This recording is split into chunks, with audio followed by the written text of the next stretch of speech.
Operations management versus strategic management. What is the difference? A manager holds a vital role inside an organization. It is a position that should never be taken for granted by anyone because it is a leadership role that shoulders the responsibility of ensuring success, especially in the long term.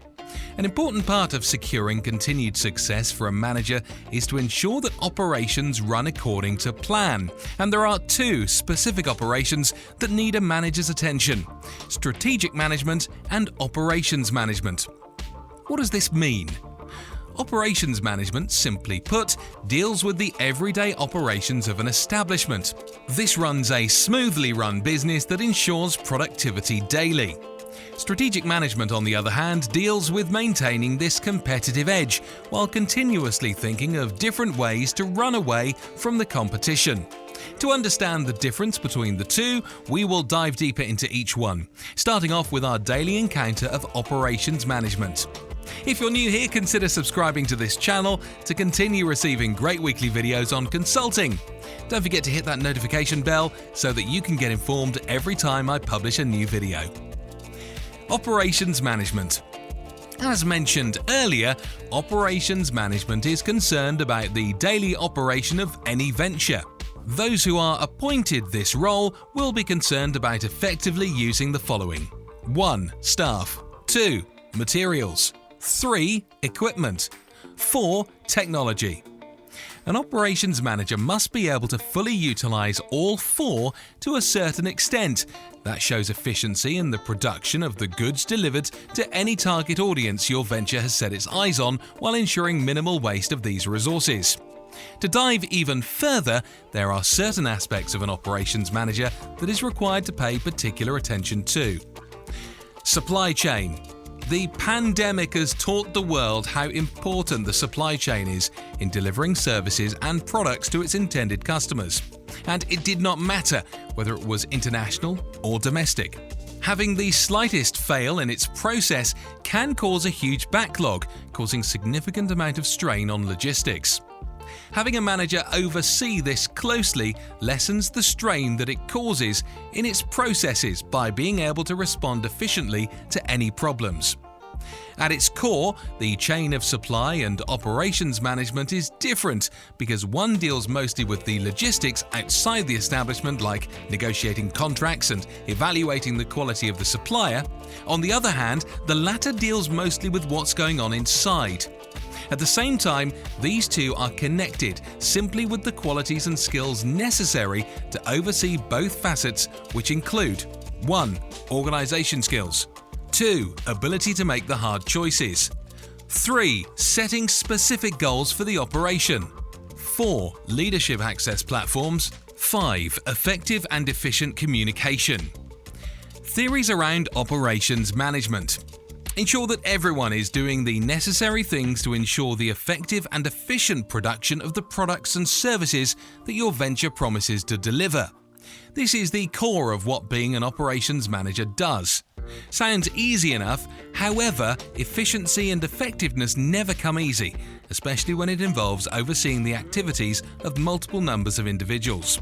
To guide you, modern management revolves around 4 theories, which were born or developed to adapt to the changing systems and technology available to infrastructures. 1. Business process redesign. Simply known in the business world as BPR, this entails having to redesign the way your establishment operates for the purposes of ensuring you maximize your return on investment, ROI, by reducing the cost of production while optimizing revenue. Additionally, managers may opt for an overhaul to improve the quality of service provided to the clientele. 2. Reconfigurable manufacturing systems. This theory was first developed by the University of Michigan by their College of Engineering's Research Center. It essentially is a theory geared towards putting systems in place to ensure that your operation can adapt to the changes that an evolving market presents. To ensure the theory's application, there are 6 characteristics that one must remember: modularity, integrability, customized flexibility, scalability, convertibility, and diagnosability. Applying such a theory today has never been more important, especially with how rapid the target audiences are evolving because of how interconnected the world has become. 3. Six Sigma. Developed by Motorola in 1985, the focus of this theory is based on the efficiency of manufacturing against statistics that ensures the fewest number of mistakes per million units of products or services produced, which is 3.4 occurrences per million. If you can hit this number, then your operation is thought to be efficient. This is more commonly used by managers who love to use statistics, financial analysis, and those who want to achieve improvement in their business functionality.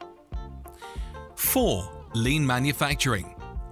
This theory revolves around the concept of minimizing waste during production, meaning taking out elements of the production process that does not necessarily add value to the finished product.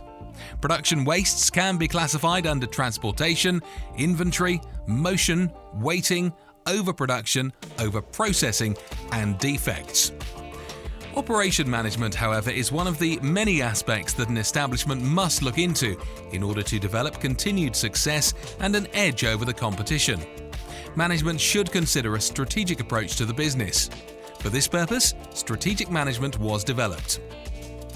Strategic management. If operations management is the side of the company that works on the short-term goals with their direct involvement in the daily operations of the company, strategic management is more of the long-term. Their purpose is to consider strategies that will give the group a competitive edge over others who are in the same market as they are, while at the same time ensuring that the direction that you are taking is headed that way. In addition, rather than a process that stops when the day ends and restarts the next day, strategic management is an ongoing process of the daily operations of the establishment that helps. Specific responsibilities include the following: tackling issues within the industry on multiple levels from local, national, and global markets.